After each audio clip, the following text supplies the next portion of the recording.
warahmatullahi wabarakatuh. Salam Sobat Hukum. Perkenalkan, nama saya Nako, mahasiswa Sekolah Tinggi Ilmu Hukum Habaring Hurung Sampit.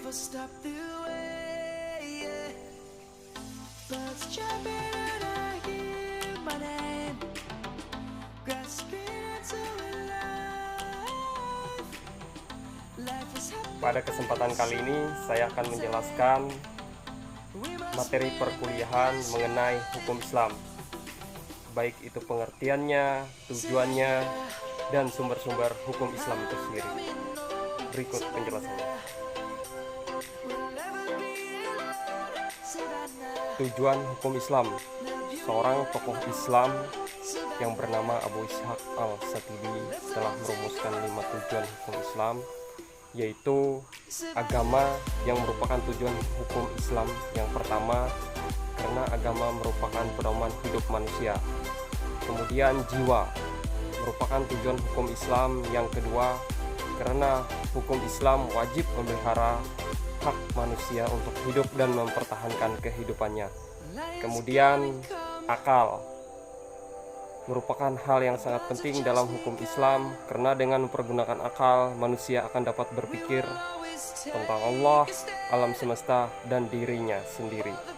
Kemudian keturunan, yaitu bertujuan agar kemurnian darah dapat dijaga dan kelanjutan umat manusia dapat diteruskan. Yang kelima, harta merupakan tujuan hukum Islam yang terakhir yang merupakan pemberian Tuhan kepada manusia agar manusia dapat mempertahankan hidup dan melangsungkan kehidupannya.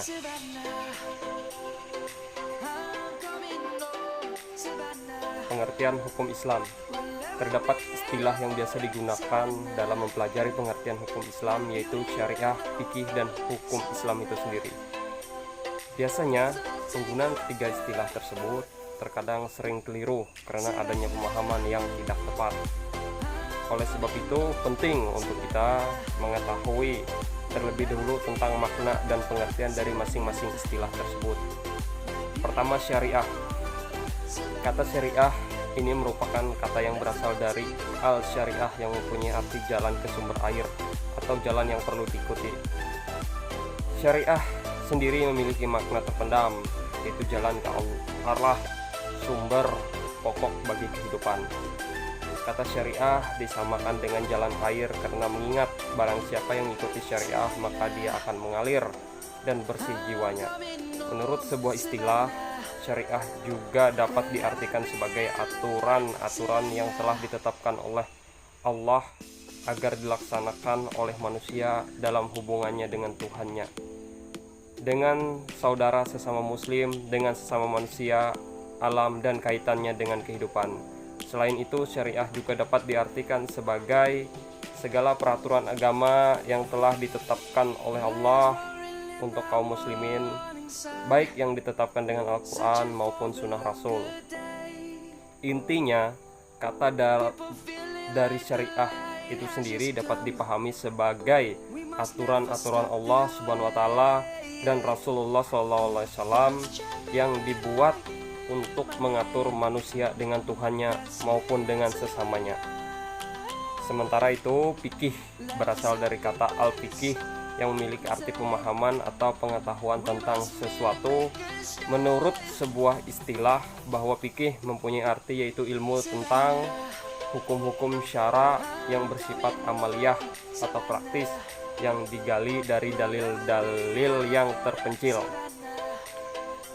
Kemudian hukum Islam itu sendiri bisa dipahami berdasarkan dua istilah atau kata dasar yang membangunnya, yaitu kata hukum dan Islam. Hukum dapat diartikan dengan peraturan dan undang-undang. Hukum dapat dipahami sebagai aturan atau norma yang mengatur tingkah laku manusia ataupun norma yang berupa kenyataan yang tumbuh dan berkembang dalam masyarakat, maupun peraturan atau norma yang dibuat dengan cara tertentu dan ditegakkan oleh penguasa. Sedangkan kata Islam mengandung arti sebagai agama Allah yang diamanatkan kepada Nabi Muhammad SAW dengan pengertian sederhana. Islam berarti agama Allah yang dibawa oleh Nabi Muhammad SAW untuk disampaikan kepada umat manusia agar mencapai kesuksesan hidupnya baik di dunia maupun kelak di akhirat. Kemudian sumber hukum Islam. Hukum Islam itu sendiri ada beberapa sumber, karena hukum Islam bukan hanya sebuah teori saja, namun adalah sebuah aturan-aturan untuk diterapkan di dalam sendi kehidupan manusia. Karena banyak ditemui permasalahan-permasalahan umumnya dalam bidang agama yang sering kali membuat pemikiran umat muslim yang cenderung kepada perbedaan. Untuk itulah diperlukan sumber hukum Islam sebagai solusinya. Yang pertama, Al-Quran, Al-Hadis, Ijma, dan Qiyas. Al-Quran itu sendiri merupakan sumber hukum Islam yang pertama, sebuah kitab suci umat muslim yang diturunkan kepada Nabi terakhir, yaitu Nabi Muhammad SAW melalui malaikat Jibril. Al-Quran itu sendiri membuat kandungan-kandungan yang berisi perintah, larangan, anjuran, kisah Islam, ketentuan, hikmah, dan sebagainya. Al-Quran menjelaskan secara rinci bagaimana seharusnya manusia menjalani kehidupannya agar tercipta masyarakat yang berakhlak mulia. Maka dari itulah ayat-ayat Al-Quran menjadi landasan utama untuk menetapkan suatu syariat. Kemudian Al-Hadis merupakan sumber hukum Islam yang kedua setelah Al-Quran. Hadis sendiri segala sesuatu yang berlandaskan pada Rasulullah SAW, baik berupa perkataan, perilaku, diamnya beliau. Di dalam Al-Hadis juga tergantung aturan-aturan yang merinci segala aturan yang masih global dalam Al-Quran. Kata hadis yang mengalami perluasan makna sehingga disinonimkan dengan sunnah, maka dapat berarti sebagai perkataan atau sabda, perbuatan, ketetapan maupun persetujuan dari Rasulullah SAW yang dijadikan ketetapan ataupun hukum Islam.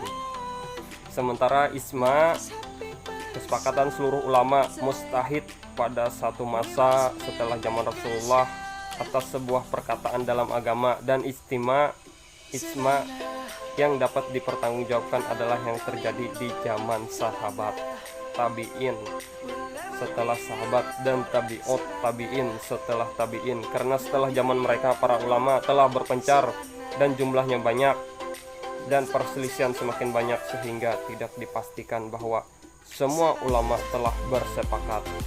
Yang terakhir, Qiyas tadi merupakan sumber hukum Islam yang keempat setelah Al-Quran, Al-Hadis, dan Ijma adalah Qiyas ini sendiri.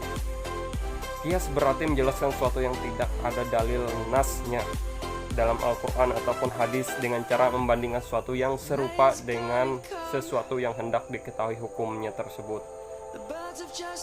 Artinya, jika suatu nas telah menunjukkan hukum mengenal suatu kasus dalam agama Islam dan telah diketahui melalui salah satu metode untuk mengetahui permasalahan hukum tersebut, kemudian ada kasus lainnya yang sama dengan kasus yang ada nasnya itu dalam suatu hal itu juga, maka hukum kasus tersebut disamakan dengan hukum kasus yang ada nasnya.